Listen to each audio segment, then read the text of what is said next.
അത് നല്ല ഉണ്ടയുള്ളതാക്കി തരട്ടെ, അങ്ങോട്ട് അത് വെച്ചിട്ട് ഇങ്ങനെ അങ്ങോട്ട് കണ്ടിച്ച് തിന്നിട്ടാണ് ഈ മത്തി തിന്നുന്ന ഈ പെണ്ണിന്റെ അടുക്കൽ പോണത്. ഇത് ന്യായമാണോ? ഇത് ന്യായമാണോ? ഇവിടെ എനിക്കറിയില്ല കേട്ടോ. ഇവിടെ അടിച്ചുപൊളി ചാപ്പാട് ഇത് കാണുമ്പോഴേ എനിക്ക് തലവെരുപ്പാണ്. ഞാനിവിടെ വരുമ്പോൾ ആദ്യം പറയും എനിക്കിതൊന്നും വേണ്ട, എനിക്ക് കഞ്ഞി മാത്രം മതിയേ. കാരണം ഇത് കണ്ട് എൻ്റെ തല പെരുത്തുപോയി. ഇവിടുത്തെ ഫ്രിഡ്ജിലൊക്കെ എപ്പോഴും കോഴിക്കാൽ ഇങ്ങനെ നീണ്ടിരിക്കുകയാണ്, മോർച്ചറിയിലുള്ള സാധനം ഇരിക്കുന്നത് പോലെ. ഈ സാധനം ഇങ്ങനെ നിറച്ച് ഇവിടുത്തെ ഒക്കെ ഫ്രിഡ്ജ് നിറച്ചിരിക്കുക. കോഴിക്കാലിൻ്റെ കാര്യം ഉസ്താദ് രാത്രി 12 മണിക്ക് പറഞ്ഞാൽ നമ്മുടെ ഭാര്യമാരോട്, പക്ഷെ പൂളയുടെ കാര്യം പറഞ്ഞാൽ നടക്കൂല. ഈ സാധനം ഏറ്റവും വില കുറഞ്ഞ സാധനത്തിന് വിലയില്ല, വില കൂടിയ സാധനം ഏത് സമയത്തും ഒക്കെ. അപ്പൊ ഇവിടുത്തെ കാര്യം എനിക്കറിയില്ല. അതുകൊണ്ട് ഭർത്താക്കന്മാർ മനസ്സിലാക്കേണ്ടത് ഭാര്യയ്ക്ക് ഇഷ്ടമുള്ള തൃപ്തിപ്പെട്ട ഭക്ഷണം കൊടുക്കണം. നബി തങ്ങളുടെ വാക്കാണ്, നീ കഴിച്ചാൽ അവളെയും കഴിപ്പിക്കണം. നീ പട്ടിണിയാണോ, അവളും പട്ടിണി കിടക്കണം. അവളുടെ ഉത്തരവാദിത്വം ഞാൻ പറയുന്ന കൂട്ടത്തിൽ പറഞ്ഞു തരാം. നീ നല്ല പോലെ കഴിച്ചാൽ അവൾക്കും അതേപോലെ കൊടുക്കണം. ജോലിയൊക്കെ കഴിഞ്ഞു വരുന്നു, ഒരു ഹോട്ടലിൽ കയറി മസാല ദോശ അടിച്ചു. എൻ്റെ ഭാര്യയ്ക്ക് മസാല ദോശ ഇഷ്ടം. അവിടെ നിന്നുകൊണ്ട് ഒന്ന് കറക്കണം. മസാല ദോശ എനിക്ക് വേണോ? ഞാൻ കഴിച്ചോണ്ടിരിക്കുക. ഇല്ല, നിങ്ങൾ കഴിച്ചിട്ട് വരെ. ഞാനിവിടെ പത്തല് കഴിച്ചു. പത്തല് തന്നെ അതിങ്ങനെ അടുക്കി ഫ്രിഡ്ജിനകത്ത് അതും സൂക്ഷിച്ച് വെച്ചിരിക്കുകയാണ്, പെട്ടെന്ന് ആവശ്യത്തിന് എടുത്തിട്ട് അപ്പളെ ചൂടാക്കി തിന്നാൻ.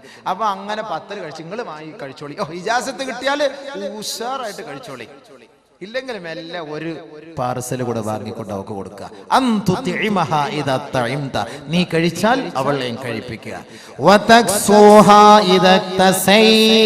നീ ധരിച്ചാൽ, വസ്ത്രം ധരിച്ചാൽ അവളെയും ധരിപ്പിക്കുക എന്ന് പറഞ്ഞാൽ അതിന്റെ അർത്ഥം എന്താ? നിങ്ങൾ നല്ല വസ്ത്രം ഭാര്യമാർക്ക് വാങ്ങിക്കൊടുക്കണം എന്നാണ് അതിന്റെ അർത്ഥം. നല്ല വസ്ത്രം നീ ധരിക്കുമ്പോൾ, നീ നല്ല അടിച്ചു പൊളിച്ച് വസ്ത്രം ധരിക്കുമ്പോൾ അവൾക്ക് ഒരുമാതിരി കീറിയ പാൻറ് വാങ്ങിക്കൊടുക്കാൻ പാടില്ല എന്നർത്ഥം. കാരണം എന്താ? ഇന്ന് മൊത്തം കീറിയ പാൻറ്റുകളാണ്. ഞങ്ങളുടെ സഹോദരിമാർ, ഞങ്ങളുടെ നാട്ടിൽ അങ്ങനെയാണ്. ഇവിടെ എല്ലാം പർദ്ദയാ. പക്ഷെ പർദ്ദ ഇട്ടിട്ട് കാര്യമില്ലല്ലോ, ബോഡി ഷേപ്പ് പർദ്ദയായിപ്പോയി. നാളെ ലാസ്റ്റ് ദിവസം പെണ്ണുങ്ങളെ കരയിപ്പിച്ചിട്ട് വിട്ടാ വരൂല.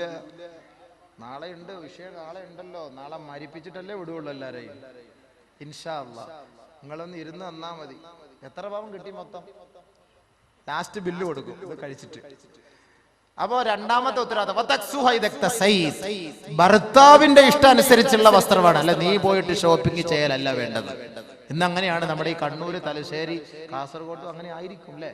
കണ്ണൂർ ഞാൻ പഠിച്ചതുകൊണ്ടാണ് ഞാൻ പറയുന്നത്. തലശ്ശേരിയിലൊക്കെ പഠിച്ചില്ല. അവളങ്ങനെ അങ്ങോട്ട് വിളിക്കുക, വണ്ടി വിളിക്കുക, കയറ്. അവൾക്ക് അങ്ങനെ എന്തായിരിക്കും അതിന്റെ അവസ്ഥ എന്ന് ഞാൻ പറഞ്ഞു തരാം. ഞാൻ ആയത്ത് ഹദീസ് പോയി തന്നെ പറയുള്ളൂ, ഞാൻ വെറുതെ ഞാൻ പറയില്ല. മനസ്സിലായിക്കോ? നബിതങ്ങളുടെ വാക്ക്. സ്വർഗത്തിൽ പോണോ? നമ്മൾ ഈ ഒരുമിച്ച് കൂടിയതും ഈ കല്യാണം എന്തിനാണ്? സ്വർഗത്തിൽ പോകാനല്ലേ, അല്ലാതെ ഇവിടെ അടിച്ചു പൊളിക്കാനാണോ? അല്ല, സ്വർഗത്തിലെത്താനാണ്. അതിനുള്ള വഴികളാണ് ഞാൻ പറഞ്ഞു തരുന്നത്. സ്വസ്ഥമായിട്ട് ഇരുന്നതാ പറഞ്ഞു തരാം ഇൻഷാ അല്ലാഹ്. അപ്പൊ രണ്ടാമത് വസ്ത്രം ഭർത്താവ് വാങ്ങിക്കൊടുക്കണം. ഭർത്താവിന്റെ തൃപ്തിക്കുള്ള വസ്ത്രമാണ് ഭാര്യയ്ക്ക് നമ്മൾ വാങ്ങിക്കൊടുക്കേണ്ടത്. ഇന്ന് ഒരുമാതിരി ഇറുകിയ വസ്ത്രം എന്നൊക്കെ പറഞ്ഞാല് ആദ്യം ഗ്രീസ് പുരട്ടണം ശരീരത്തിൽ. ഗ്രീസ്, വണ്ടിയുടെ ഗ്രീസ് പറ്റല്ലേ താഴോട്ട് പോകുള്ളൂ. അത്രയ്ക്ക് ഇറുകിയ വസ്ത്രങ്ങളാണ് ഇന്ന് നമ്മുടെ സഹോദരിമാര് ധരിക്കുക. ഒന്നാമത് കൊടും ചൂട്. കാസർഗോഡ് ജില്ലയിൽ, ഞങ്ങളുടെ നാട്ടിൽ നല്ല മഴ. അള്ളാഹു ഈ നാട്ടിൽ നീ മഴ കൊടുക്കണേ പടച്ചവനെ. വെള്ളമില്ല, പള്ളിയിലൊന്നും വെള്ളമില്ല. പരിപാടി ഞങ്ങൾക്ക് ഒരു ദിവസം ക്യാൻസൽ ആയാലും കുഴപ്പമില്ല. നീ നല്ല മഴതാ പടച്ചവനെ. റബ്ബേ, റഹ്മാനായ റബ്ബേ. അത് സങ്കടരാമ്യം പറയൂല. അതെന്താ നിങ്ങൾ ആമ്യം പറയാത്ത? നമ്മുടെ അബ്ബാസിക്ക നിങ്ങളെന്താ ആമ്യം പറയാത്ത? മഴയുടെ കാര്യം പറഞ്ഞപ്പോ ഞാൻ ഇന്ന് തുടക്കത്തിലെ ദുആയിരുന്നു മഴയ്ക്ക് വേണ്ടി. അള്ളാഹു ഭയങ്കര ചൂട്, അള്ളാഹു നീ മഴ നൽകണേ പടച്ചവനെ. അത് വലിയ അനുഗ്രഹമാണ് റഹ്മാനെ. ഈ ആയിരങ്ങൾ ഒരുമിച്ച് കൂടി ഈ പുണ്യമായ സദസ്സിൽ അവരുടെ ബർക്കത്ത് കൊണ്ട്, ഈ ഇൽമിന്റെ ബർക്കത്ത് കൊണ്ട് റഹ്മാനെ ഈ നാട്ടിൽ നീ മഴയും വെള്ളവും നൽകി അനുഗ്രഹിക്കണേ റബ്ബേ. നിന്റെ കുതിരത്ത് കൊണ്ട് നീ അനുഗ്രഹിക്കണേ റബ്ബേ. വെള്ളമില്ല പടച്ചവനെ. കുട്ടികളും കാലികളും വൃക്ഷങ്ങളും സസ്യങ്ങളും എല്ലാം ദാഹിക്കുന്നു പടച്ചവനെ, കഷ്ടപ്പെടുന്നു റബ്ബേ. നിന്റെ അനുഗ്രഹം ഒന്ന് ചൊരിയണേ നാദാ. എത്രയോ മഹാന്മാർ അന്ത്യവിശ്രമം കൊള്ളുന്ന നാടാണ് പടച്ചവനെ. റബ്ബേ, നിന്റെ അനുഗ്രഹം നീ നാട്ടിലേക്ക് ചൊരിയണേ പടച്ചവനെ. നീ കബൂലാക്കണേ അല്ലാഹുവേ. ഞങ്ങളുടെ പാവങ്ങളെല്ലാം നിന്റെ മുന്നിൽ പറഞ്ഞ് ഞങ്ങൾ പശ്ചാത്തപിക്കുന്നു അല്ലാഹുവേ. നീ ഞങ്ങളോട് കരുണ കാണിക്കണേ പടച്ചവനെ. ഞങ്ങളുടെ കുട്ടികളോട്, ഞങ്ങളുടെ മൃഗങ്ങളോട്, ഞങ്ങളുടെ സസ്യങ്ങളോട്, ഞങ്ങളുടെ വൃക്ഷങ്ങളോട് നീ കരുണ കാണിക്കണേ അല്ലാഹുവേ. ഞങ്ങൾക്ക് ആവശ്യമായ അനുകൂലമായ നിലയുള്ള മഴയും വെള്ളവും നൽകി ഞങ്ങളെ നീ സമാശ്വസിപ്പിക്കുകയും സന്തോഷിപ്പിക്കുകയും ചെയ്യണമേ തമ്പുരാനെ. ഇടയ്ക്ക് ഇങ്ങനെ ദുആ അത് കബൂലാവും ഇൻഷാ അല്ലാഹ്. നമുക്ക് മഴ കിട്ടിയ വലിയ സന്തോഷമല്ലേ. അള്ളാഹു അത് കബൂലാക്കി തരുമാറാകട്ടെ. കാരണം നമ്മൾ ഒരുപാട് പെൺകുട്ടികളുടെ കണ്ണുനീരൊപ്പുന്നതിന് വേണ്ടിയുള്ള പരിശ്രമമാണ് നമ്മൾ ഇവിടെ നടത്തുന്നത്. അപ്പൊ അതിന്റെ പേരിൽ അള്ളാഹു നമ്മളെ സഹായിക്കും. വലിയ സഹായം അള്ളാഹു നമുക്ക് തരുന്നു. അതിന്റെ പേരിൽ അൽഹംദുലില്ലാഹ് അള്ളാഹു നമുക്ക് വെള്ളം തരും, യാതൊരു സംശയവുമില്ല. നിങ്ങൾ ധൈര്യമായിട്ടിരുന്നോളി. അപ്പോൾ ഭർത്താവിന്റെ അനുവാദമില്ലാതെ പോയി വസ്ത്രം എടുക്കരുത്. ഒരു ഭർത്താവ് ഇഷ്ടപ്പെടുന്ന വസ്ത്രം, അപ്പോൾ മോഡേൺ വസ്ത്രം വാങ്ങിക്കൊടുക്കാതെ അവളുടെ ഔറത്ത് മറഞ്ഞു കിടക്കുന്ന മാന്യമായ വസ്ത്രം ഭർത്താവിന്റെ അനുവാദത്തോടുകൂടി ഭർത്താവ് വാങ്ങിക്കൊടുക്കട്ടെ. രണ്ടാമത്തെ ഉത്തരവാദിത്വം. 3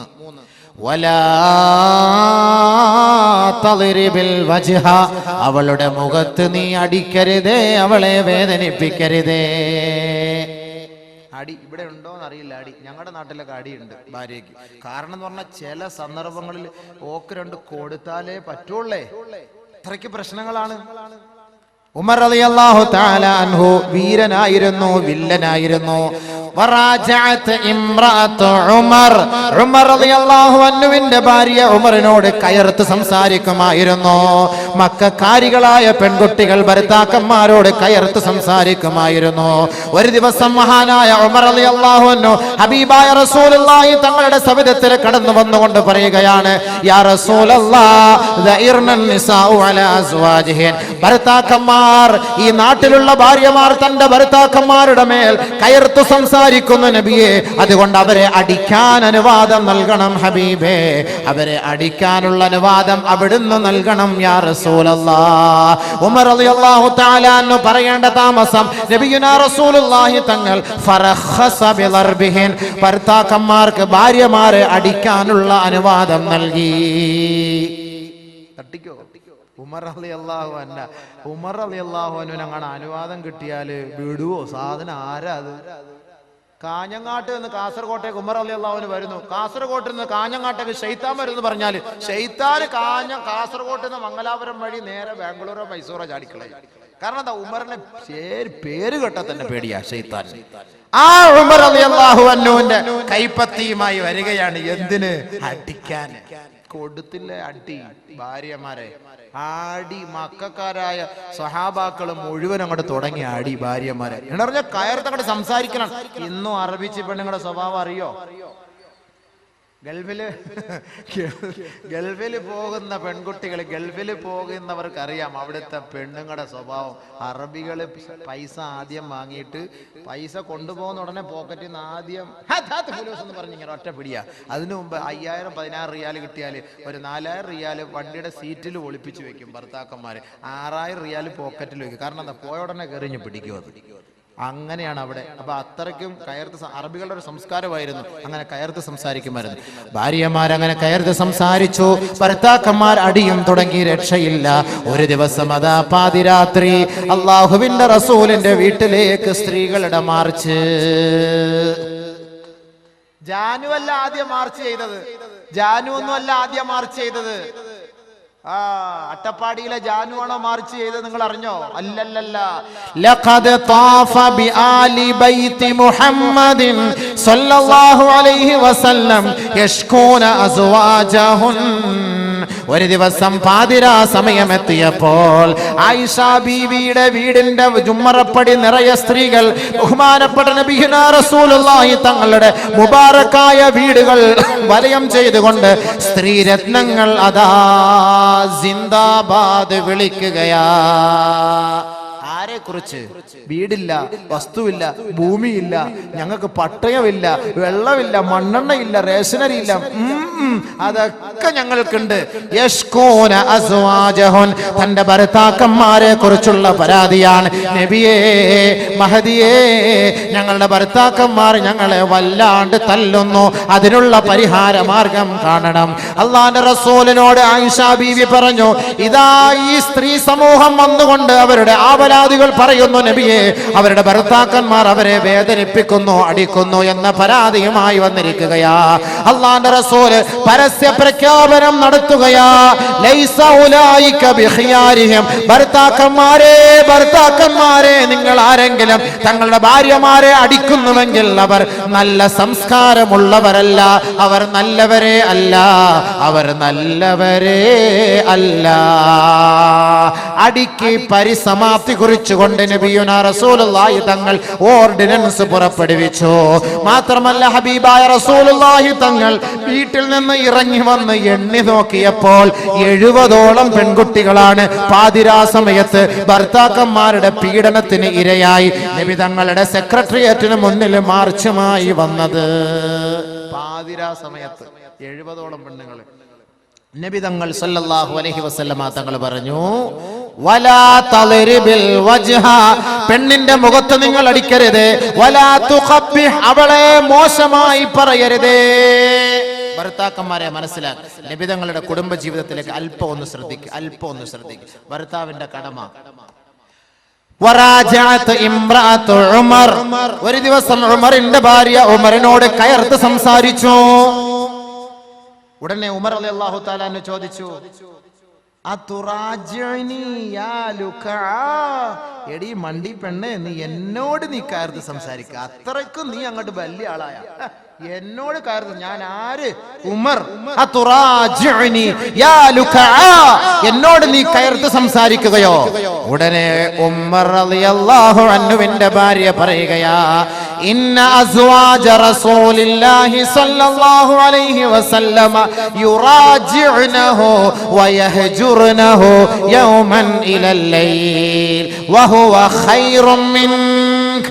നിങ്ങൾ പോ മനുഷ്യ. നബി തങ്ങളുടെ ഭാര്യമാർ അവര് അള്ളാന്റെ റസൂലിന്റെ മുന്നിൽ കയർത്ത് സംസാരിക്കുന്നു, അവരോട് ഒരു ദിവസം വരെ മിണ്ടാതെ ഇരിക്കുന്നു. നിങ്ങളെക്കാൾ എത്രയോ പോരിശമുള്ള മനുഷ്യനാ ആ മനുഷ്യന്റെ ഭാര്യമാര്, അവരോട് കയർത്ത് സംസാരിക്കുന്നത്. പിന്നെ നിങ്ങൾ പോയി മനുഷ്യ.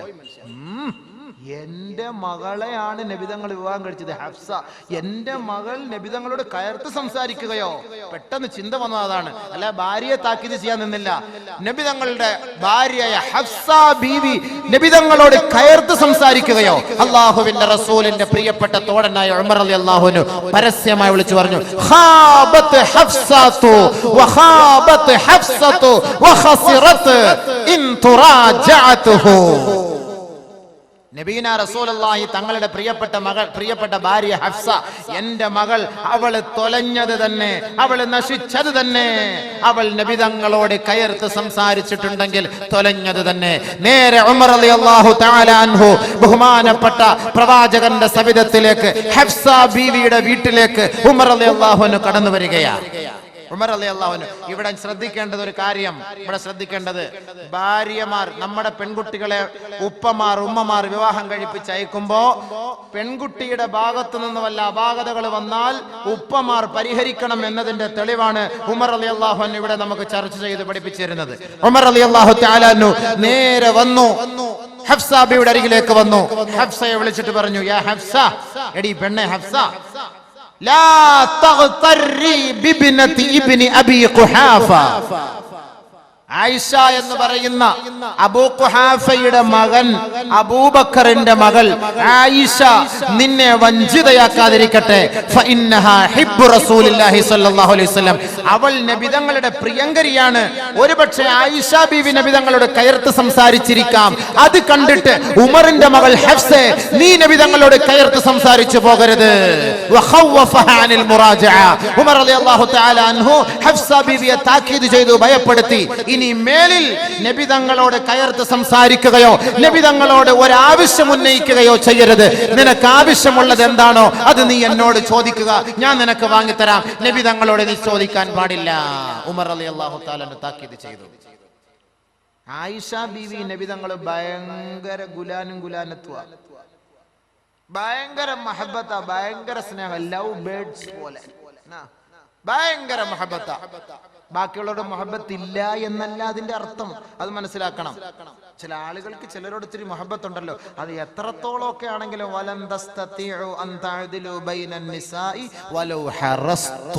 നിങ്ങൾ എത്ര ആഗ്രഹിച്ചാലും എല്ലാരെയും അങ്ങോട്ട് ഒരേപോലെ അങ്ങോട്ട് അഡ്ജസ്റ്റ് ചെയ്ത് കൊണ്ടുപോകാല് അത് ഇത്തിരി ബുദ്ധിമുട്ടാണ്. പക്ഷേ ബാഹ്യമായ നിലയിൽ എല്ലാവരെയും ഒരേ കണ്ണുകൊണ്ടായിരിക്കും നബി തങ്ങൾ കണ്ടിട്ടുള്ളത്, കാണുന്നത്, പ്രവർത്തിച്ചിട്ടുള്ളത്.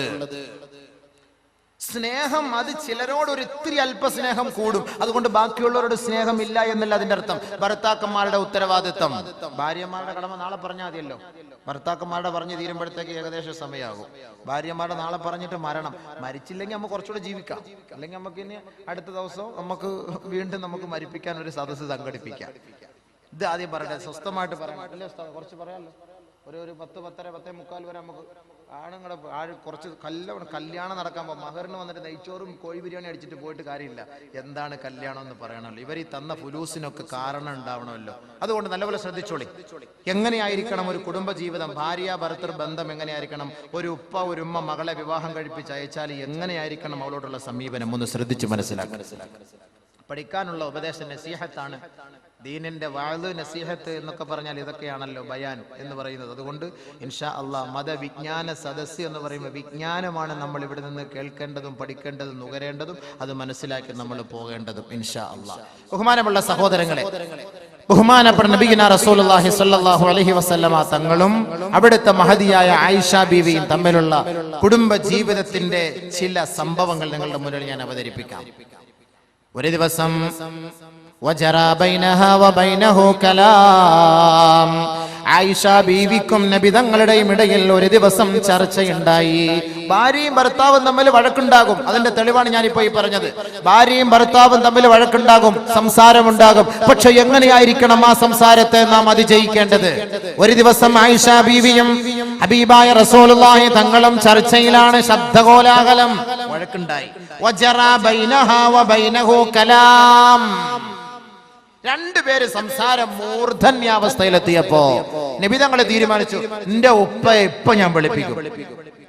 നിന്റെ ഉപ്പയെ ഇപ്പൊ വിളിപ്പിക്കും. ആരാ ഉപ്പ? അബൂബക്കർ സിദ്ദീഖ്. ഹത്താ അദ്ഖലാ ബൈനഹുമാ, നബിയുനാ റസൂലുള്ളാഹി തങ്ങൾ ആളിനെ വിട്ടുകൊണ്ട് ആയിഷ റളിയല്ലാഹു തആല അൻഹയുടെ പിതാവായ അബൂബക്കർ സിദ്ദീഖ് റളിയല്ലാഹു അൻഹുവിനെ വിളിച്ചു വരുത്തുകയാ. ഹകമൻ, വിധി നിർണയം നടത്താൻ. ഇവിടെ ഭാര്യയും ഭർത്താവും തമ്മിൽ വഴക്ക്. ഇവർക്ക് രണ്ടുപേർക്കും കോംപ്രമൈസ് ചെയ്യിപ്പിക്കാൻ ആരാ വരുന്നത്? ആയിഷ ബീവിയുടെ ഉപ്പ വരികയാണ്.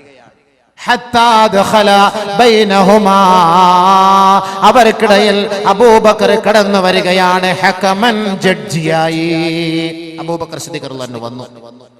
നബി തങ്ങൾ ആയിഷ ബീവിയോട് പറഞ്ഞു, തുകല്ലിമീന ഔ അതകല്ലമു.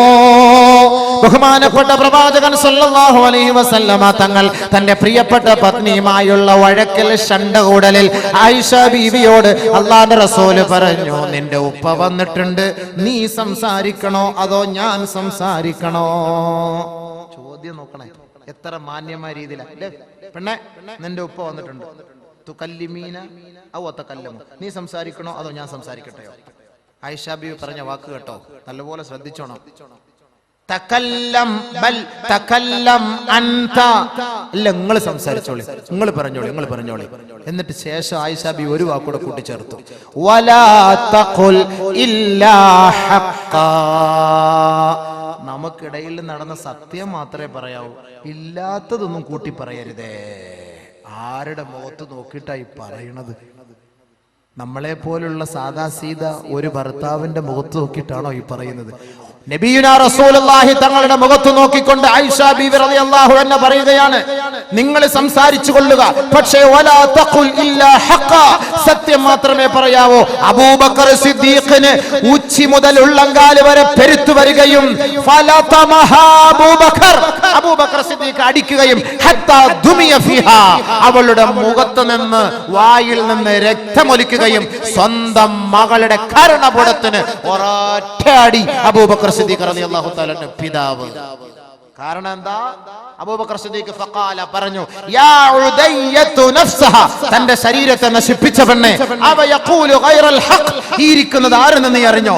ലോകത്തിന്റെ നായകൻ, സത്യം ലോകത്ത് വിളിച്ചോതാൻ വന്ന ഹബീബായ റസൂലുള്ളാഹി തങ്ങൾ, ഈ ഹബീബായ തങ്ങൾ കള്ളം പറയുമെന്നോ? എന്ത് വിഡ്ഢിത്തമാണ് നീ വിളിച്ചു പറയുന്നത്? ബഹുമാനപ്പെട്ട അബൂബക്കർ സിദ്ദീഖ് റളിയല്ലാഹു തആല അൻഹു ആയിഷ ബീവി അടിച്ച അടിയിൽ വായിൽ നിന്ന് രക്തമൊലിച്ചു.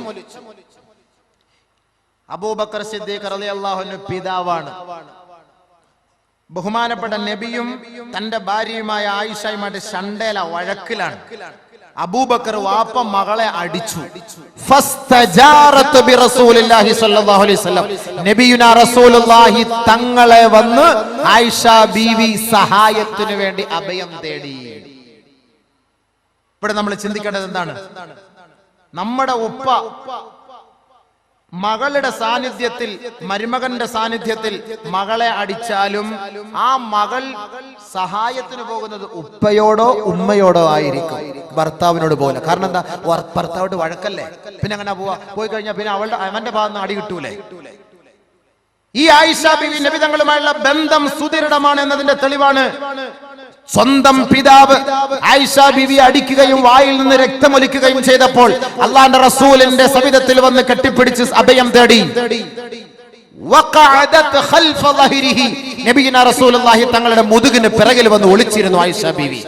ശേഷം നബിയുനാ റസൂലുള്ളാഹി തങ്ങൾ അബൂബക്കർ സിദ്ദീഖിനെ നോക്കിയിട്ട് പറഞ്ഞു, യാ അബൂബക്കർ, ലം നദ്ഉക ഹാദാ വലം അർദ്നാ മിൻക ഹാദാ, നിങ്ങളിൽ നിന്ന് ഇത് നമ്മൾ പ്രതീക്ഷിച്ചില്ല കേട്ടോ, നിങ്ങളെ ഇതിനു വേണ്ടി വിളിച്ചിട്ടില്ല. വണ്ടി വിട്. നമ്മുടെ നാട്ടിലാണെങ്കിലോ നമ്മുടെ ഭാര്യയെ നമ്മുടെ ഉപ്പ വന്ന് അടിച്ചാൽ കൊടുക്ക് അമ്മോഷൻ തന്നെ വിളിക്കണം. മാമാന്ന് പറയൂല, അമ്മോഷൻ അല്ലെ, കൊടുക്ക് അമ്മോശ, നല്ലപോലെ കൊടു. ഞാൻ മട്ടൻ ബിരിയാണി വാങ്ങി തരാം, കൊടു, രണ്ടെണ്ണോടെ കൊടു, നല്ല അടിപൊളി, അതല്ലേ പറയുള്ളൂ. നബിയുനാ റസൂലുള്ളാഹി തങ്ങൾ എന്താ പറഞ്ഞത്? ലം നദ്ഉക ഹാദാ, ഞങ്ങൾക്കിടയിൽ ഒരു കോംപ്രമൈസ് ചെയ്യാൻ ഞങ്ങളെ വിളിച്ചു, ഈ പെണ്ണിനെ അടിക്കാൻ ഞങ്ങളെ വിളിച്ചിട്ടില്ല. വലം ഔരിദ്നാ മിൻക ഹാദാ വലം നുരിദ്നാ മിൻക ഹാദാ, ഇത്ര ഞങ്ങൾ പ്രതീക്ഷിച്ചില്ല കേട്ടോ, ഇങ്ങനെ അടിക്കാൻ പാടില്ല. ബഹുമാനപ്പെട്ട ആയിഷ സിദ്ദീഖ റളിയല്ലാഹു തആല അൻഹ ചിരിച്ചു, സന്തോഷിച്ചു. നബിയെ, ഞാൻ ഒരു മണ്ടിപ്പെണ്ണ് എന്തെങ്കിലും ഒന്ന് കാട്ടിയതിന്റെ പേരിൽ ഇങ്ങനെ അങ്ങോട്ട് ദേഷ്യപ്പെട്ടാലോ? എന്നാലും അവിടെ അള്ളാന്റെ റസൂല് ആയിഷ ബീവിയെ തലോടുകയാണ് ചെയ്തത്. ഭർത്താവ് ഭാര്യയും തമ്മിലുള്ള രഹസ്യം ഉപ്പാന്റെ മുന്നിൽ പരസ്യപ്പെടുത്താൻ ആ കുടുംബം തയ്യാറായില്ല. ഇതേപോലെ മറ്റൊരു സന്ദർഭത്തിൽ ആയിഷ റളിയല്ലാഹു തആല അൻഹ പറഞ്ഞു, നബിതങ്ങളെ, വഖാലത് മററതൻ ഉഖ്റാ ഫീ കലാമിൻ ഗളബത്, അവൾ ദേഷ്യപ്പെട്ട ഒരു സന്ദർഭത്തിൽ നബിയുനാ റസൂലുള്ളാഹി സ്വല്ലല്ലാഹു അലൈഹി വസല്ലം തങ്ങളെ നോക്കിയിട്ട് പറഞ്ഞു, അൻതല്ലദീ തസ്അമു അന്നക നബിയുല്ലാഹ്, ഓ നിങ്ങളുടെ പത്രാസ് കണ്ടാൽ നിങ്ങൾ അങ്ങ് നബിയാണെന്നുള്ള പത്രാസിൽ നിങ്ങൾ എന്നോട് അങ്ങനെ ദേഷ്യപ്പെടണ്ട. ആയിഷ ബീവി റളിയല്ലാഹു അൻഹ ചൂടാവുകയാണ് നബിയോട്, ഒരു ഭാര്യ ഭർത്താവിനോട്. അപ്പൊ ഭർത്താവ് ഏത് കോലത്തിലായിരുന്നു? ഫതബസ്സമ റസൂലുള്ളാഹി സ്വല്ലല്ലാഹു അലൈഹി വസല്ലം നബി തങ്ങൾ അതൊക്കെ പുഞ്ചിരിച്ചോളൂ. നബിയുടെ മുഖത്ത് നോക്കിട്ട് പറഞ്ഞ, നിങ്ങളുടെ പത്രാസ് കണ്ട നിങ്ങൾ നബിയാന്നുള്ള പവർ കൊണ്ടിട്ട് നിങ്ങൾ അങ്ങനെയോട് ചൂടാവണേ. നമ്മളടുത്ത് പറയില്ലേ, ഓ നിങ്ങൾ വലിയ എഞ്ചിനീയർ ആയിരിക്കാം, നിങ്ങൾക്ക് വലിയ ഒരു 100 ഏക്കർ വസ്തു കാണും കേട്ടോ, നിങ്ങൾക്ക് ഇപ്പോൾ കാഞ്ഞങ്ങാട് ബസ് സ്റ്റാൻഡൊക്കെ നിങ്ങളുടെ സ്വന്തം പേർക്കുള്ളവർക്ക്, എന്നോട് നിങ്ങൾ ഇങ്ങനെ ചൂടാവേണ്ട കാര്യമില്ല എന്ന് ഒരു ഭാര്യ നമ്മുടെ മുഖത്ത് നോക്കി പറഞ്ഞാൽ പല്ല് കാണുവോ വായില്? നമ്മുടെ മുഖത്ത് നോക്കി സംസാരിച്ചാൽ നബിതങ്ങളുടെ മുഖത്ത് നോക്കിയിട്ട് പറയുക, ആയിഷ ബീവി അൻതല്ലദീ തസ്അമു അന്നക നബിയുല്ലാഹ്, നിങ്ങൾ വലിയ നബിയാണെന്നുള്ള പവറിൽ എന്നോട് ചൂടാവരുത് കേട്ടോ. നബിയുനാ റസൂൽ തങ്ങൾ ഫതബസ്സമ, പുഞ്ചിരിച്ചു. അവിടെ പുഞ്ചിരിക്കാതെ തിരിച്ചടിക്കാതെ നിന്നാൽ ആ കുടുംബ ബന്ധം എന്തായിരിക്കും? ഒരു ഭർത്താവ് ചെയ്യേണ്ട ഉത്തരവാദിത്തമാണ്. ഒരു ഭാര്യ ഇങ്ങനെ അങ്ങോട്ട് ചൂടായെന്നും പറഞ്ഞിട്ട് ഓളെ എടുത്തിട്ട് അങ്ങനെ അടിക്കലല്ല വേണ്ടത്. നമ്മൾ കല്ലി വല്ലി ഇത്തിരിയൊക്കെ മണ്ടി പെണ്ണ്. മറ്റൊരു സംഭവം പറയട്ടെ, ബഹുമാനമുള്ള സഹോദരങ്ങളെ, ഒരു ദിവസം ആയിഷ റളിയല്ലാഹു തആല അൻഹ ബഹുമാനപ്പെട്ട അവിടുത്തെ മാതാവിന്റെ സവിധത്തിൽ റസൂലുള്ളാഹി സ്വല്ലല്ലാഹു അലൈഹി വസല്ലമ തങ്ങളുടെ നെഞ്ചിൽ ഒരടി, വദഫഅത് ഫീ സദ്രി റസൂലില്ലാഹി സ്വല്ലല്ലാഹു അലൈഹി വസല്ലം, അല്ലാഹുവിന്റെ റസൂലിന്റെ നെഞ്ചിൽ ഒരടി അടിച്ചവാ ആയിഷ റളിയല്ലാഹു തആല അൻഹ ഫസബറത്ഹാ ഉമ്മുഹാ. ഉടനെ ആയിഷ റളിയല്ലാഹു തആല അൻഹയുടെ മാതാവ് ആയിഷ ബീവിയെ ശകാരിക്കുകയാണ് ചെയ്തത്. ഫസബറത്ഹാ ഉമ്മുഹാ, എടി പെണ്ണെ, നീ ആരുടെ നെഞ്ചിലടിച്ചത്? നബിയുനാ റസൂലുള്ളാഹി തങ്ങളുടെ നെഞ്ചിൽ അടി കൊടുത്ത ആയിഷ ബീവി. അടിക്കാന്ന് പറയണ അവിടെ വേദനിപ്പിച്ചിട്ടല്ല, ഒരു തെള്ള് അല്ലെങ്കിൽ ഒരു അമർത്ത്, ഒരു നെക്ക് അങ്ങനെ കൊടുക്കുക.